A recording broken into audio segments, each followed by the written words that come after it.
नमस्कार साथियों, आप सभी लोगों का डीएस एकेडमी में स्वागत है। मैं दिव्यांशु राय। आज हम सी टेट और यूपी टेट के ईवीएस मैराथन क्लास के बारे में अध्ययन करेंगे। और आज का जो हमारा मैराथन क्लास होगा वह मल्टीपल चॉइस क्वेश्चन होंगे और बहुत महत्वपूर्ण प्रश्न लिए गए हैं। और यह सभी प्रश्न जो हमने लिए हैं सी टेट और सुपर टेट की दृष्टि से यह बहुत महत्वपूर्ण है।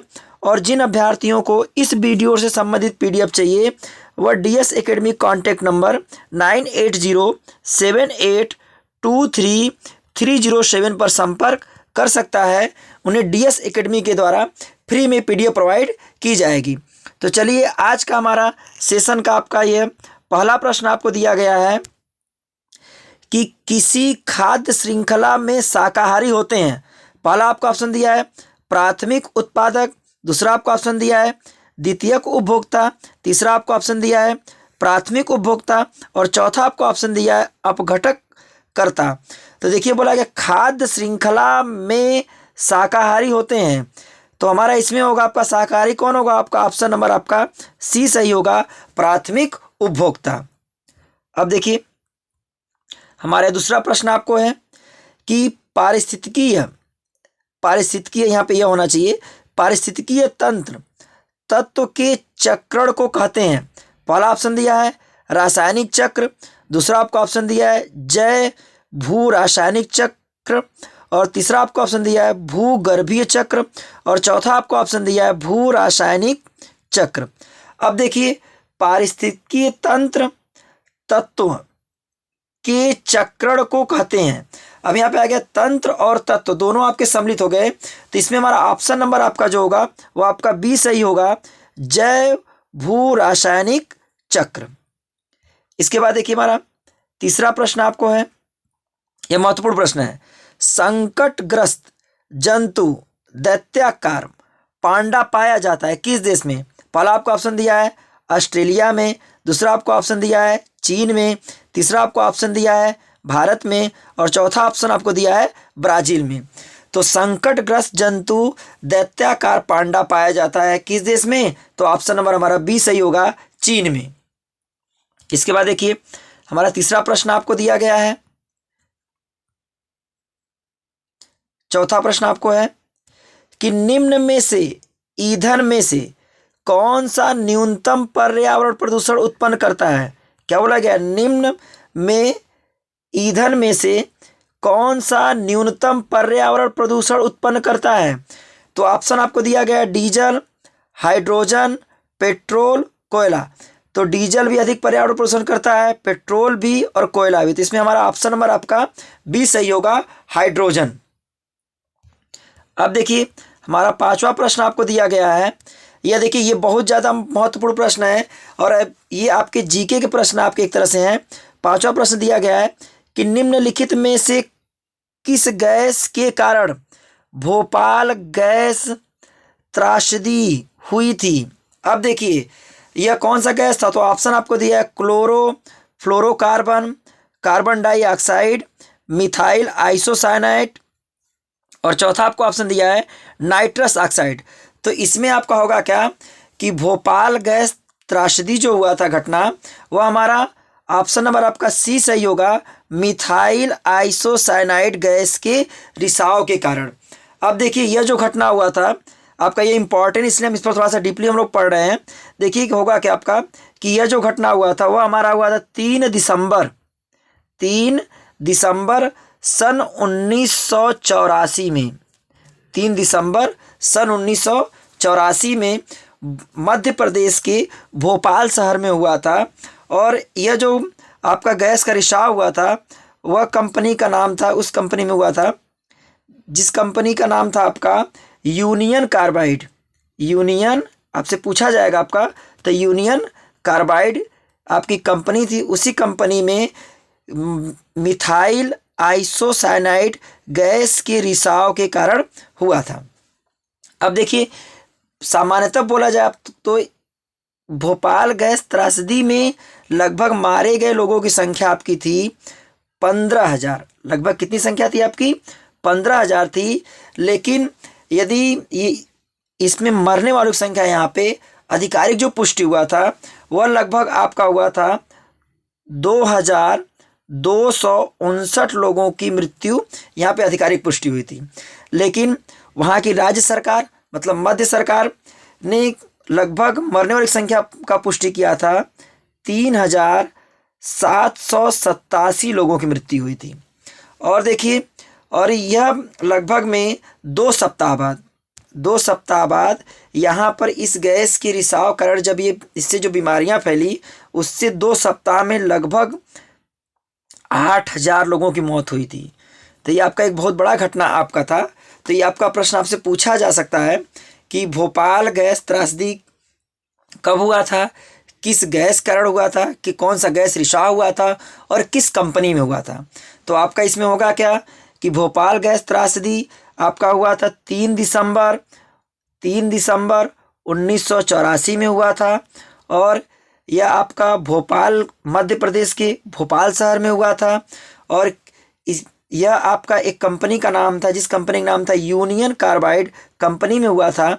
और ये आपका जो गैस था वह आपका था मिथाइल आइसोसाइनाइड आपके थे, इसको बोलते हैं MIC, मिथाइल आइसोसाइनाइड हुई थी के कारण हुआ था। चलिए, इसके बाद हमारा आप आगे नेक्स्ट प्रश्न आपका है। छठवां प्रश्न आपको दिया गया है कि किस देश में क्रिसमस का त्यौहार गर्मियों में मनाया जाता है। तो आपको ऑप्शन दिया, पहला है जापान, दूसरा दिया है भारत, तीसरा आपको दिया ऑस्ट्रेलिया और चौथा आपको दिया है अमेरिका।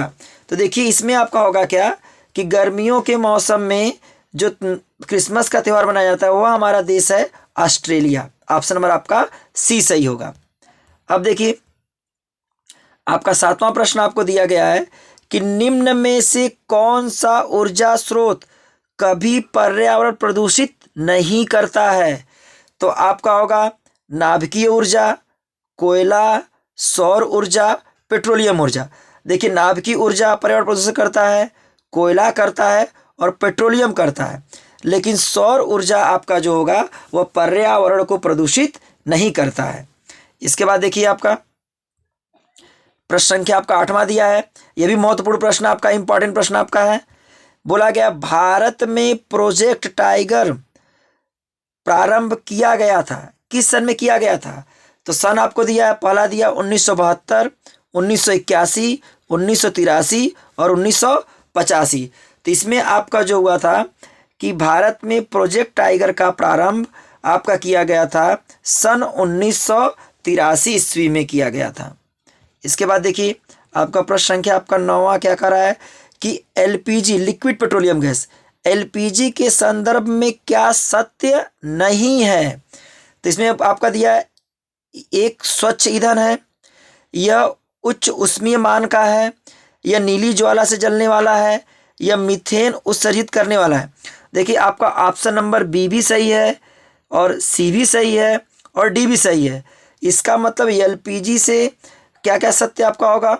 आपका ऑप्शन नंबर बी, यह उच्च ऊष्मीय मान का है, यह नीली ज्वाला से जलने वाला है, यह मीथेन उत्सर्जन करने वाला है, लेकिन यह स्वच्छ ईंधन नहीं है। इसका मतलब हमारा क्या होगा, ऑप्शन नंबर आपका बी आपका सही होगा। सॉरी, ऑप्शन नंबर आपका ए सही होगा, आपका एक स्वच्छ ईंधन है। अब देखिए, आपका 10वां प्रश्न आपको दिया गया है, वायुमंडल की सबसे निचली परत कहलाती है। वायुमंडल की सबसे निचली परत कहलाती है। पहला आपका दिया है क्षोभ मंडल, दूसरा दिया है आयन मंडल, तीसरा समताप मंडल और चौथा ओजोन मंडल। इसमें बोला जाएगा वायुमंडल की सबसे निचली परत जो होती है वह हमारा होता है, ऑप्शन नंबर ए सही होगा, क्षोभ मंडल। अब देखिए, इसके बाद आपका है 11वां प्रश्न आपको दिया है, अम्लीय वर्षा का कारण निम्न में से किसकी सांद्रता की वृद्धि होती है। तो ऑप्शन नंबर दिया है सल्फर डाइऑक्साइड तथा नाइट्रस ऑक्साइड, आपको दिया है कार्बन CO कार्बन मोनोऑक्साइड और कार्बन डाइऑक्साइड, धूल नाइट्रोजन, धूल आपका ये दिया ओजोन। अब देखिए, इसमें क्या होगा आपका कि अम्लीय वर्षा का कारण निम्न में से किसकी सांद्रता में वृद्धि होती है। तो ऑप्शन नंबर आपका बी सही होगा, SO2 तथा NO2 की। अब देखिए, आपका प्रश्न संख्या आपका 12वां दिया आपका है, रेड डाटा बुक में सम्मिलित है विलुप्त हो रहे जीव ये आपका सही होगा कि रेड डाटा बुक में सम्मिलित होगा क्या, विलुप्त हो रहे जीव। अब देखिए ऑप्शन नंबर आपका बी क्या दिया है, आपत्तिग्रस्त जीव, यह भी रेड डाटा बुक में आ जाएगा। सुभेद जीव, यह भी रेड डाटा बुक में आएगा। सुभेद का मतलब आपका होता है कि जो जीव होते हैं उनकी विलुप्त होती हुई प्रजातियां, तो आपका इसमें आपका जो सही होगा रेड डाटा बुक के अंतर्गत आपत्तिग्रस्त जीव होंगे, सुभेद जीव होंगे और जीवों की विलुप्त होती प्रजातियां, ये सभी आपके सही होंगे। इसका मतलब हमारा ऑप्शन नंबर आपका इसमें डी सही होगा रेड डाटा बुक के अंतर्गत। अब देखिए यह भी हमारा एक इंपॉर्टेंट प्रश्न आपका था सुपर टेट और सी टेट के लिए। अब देखिए हमारा 13वां प्रश्न आपका दिया गया है कि हमारे देश में मानचित्र में झारखंड कहाँ स्थित है, छत्तीसगढ़ के दक्षिण पूर्व में, उत्तर प्रदेश के पश्चिम में, पश्चिम बंगाल के पूर्व में, उड़ीसा के उत्तर में। तो हमारे देश में झारखंड जो स्थित होगा वह आपका होगा उड़ीसा के उत्तर में, मतलब ऑप्शन नंबर आपका डी सही होगा। अब देखिए आपका ये 14वां प्रश्न और ये हम लोग का आज का आखिरी प्रश्न आपका है। ये हमारा आखिरी प्रश्न आपका है। देखिए 14वां प्रश्न आपका दिया गया है, तो इसको छोटा कर लीजिए, पूरा प्रश्न नहीं आ पा रहा है। देखिए इसमें आपका दिया है राष्ट्रीय पाठचर्या की रूपरेखा। देखिए इसमें आपका सन छूट गया है, सन 2000 आपका होना चाहिए। तो बोला जाएगा राष्ट्रीय पाठचर्या सन 2000 रूपरेखा के अनुसार पर्यावरण अध्ययन को किस कक्षा समूह में स्थान दिया गया है। तो आपका दिया है पहली और दूसरी कक्षा में, छठवीं और आठवीं कक्षा में, तीसरी और पाँचवीं कक्षा में, 9वीं और 10वीं कक्षा में। तो राष्ट्रीय पाठचर्या की रूपरेखा 2000 के अनुसार पर्यावरण अध्ययन को कक्षा 3 और 5वीं में इसके समूह का स्थान दिया गया। इसमें मतलब हमारा ऑप्शन नंबर आपका क्या होगा, सी सही होगा। और आज का हमारा ईवीएस का जो क्लास था वह आपका समाप्त हो गया है। और यह जो 14 प्रश्न हमने लिए हैं ये सभी महत्वपूर्ण प्रश्न थे, इंपॉर्टेंट प्रश्न थे आपके। और ये देखिएगा आपका कि ये सभी प्रश्न आपके जो थे वह सुपर टेट की दृष्टि से लिया गया है और सी टेट के लिए लिया गया आपका है। और आपका यह ऐसे ही आपका मैराथन क्लास हर रोज़ चलता रहेगा सुपर टेट और सी टेट के लिए। और यदि आपको इस चैनल के माध्यम से आपको जो भी प्रश्न दिए गए थे आपको महत्वपूर्ण लगे हों और अच्छे लगे हों और ऐसा लग रहा है कि नहीं परीक्षा में ऐसे प्रश्न आ सकते हैं, तो इस चैनल को आप ज़्यादा से ज़्यादा सब्सक्राइब करिए और ज़्यादा से ज़्यादा शेयर करिए और कि अन्य लोगों के पास यह वीडियो जा सके। और उन सभी लोगों से बताइए कि बेल आइकन को दबाना ना भूलें, क्योंकि हम ऐसे ही रोज़ पर डे वीडियो डालते रहेंगे और उनको रोज़ ऐसे ही न्यूज़ आपके ये वीडियो मिलते रहेंगे। धन्यवाद।